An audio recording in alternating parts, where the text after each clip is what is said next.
రేపల్లె అనే ఒక చిన్న గ్రామం ఉండేది. ఆ గ్రామంలో వీరన్న అనే రైతు ఉండేవాడు.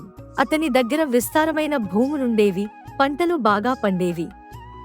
ధనవంతుడు కావడంతో అతనికి కొంచెం అహంకారం ఎక్కువైంది. ఒకరోజు వీరన్న ఎవరినీ పట్టించుకునేవాడు కాదు. తన పనివారిని చిన్నచూపు చూసేవాడు. ఆ గ్రామంలో పేదవాళ్లు సహాయం అడిగినా, నేను కష్టపడి సంపాదించాను, మీరు కూడా కష్టపడండి అంటూ తిరస్కరించేవాడు. ఒకరోజు రేపల్లెకు దేవేంద్రుడు అనే వ్యక్తి వచ్చాడు. అతను ప్రజలకు నీతి కథలు చెప్పేవాడు. వీరన్న కూడా వినడానికి వెళ్ళాడు.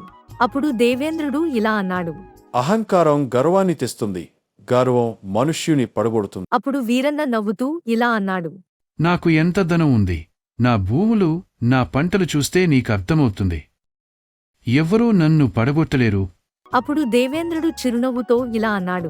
కాలచక్రం ఎప్పుడు ఒకేలా ఉండదు. ధనం, అధికారం ఎప్పటికీ నిలబడవు.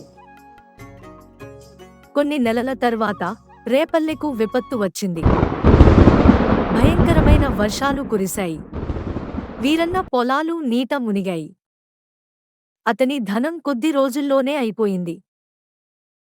అప్పటివరకు అసహ్యంగా చూసిన పనివాళ్లే అతనికి అన్నం పెట్టారు. వీరన్న తాను చేసిన పొరపాట్లు తెలుసుకుని అహంకారాన్ని వదిలేశాడు.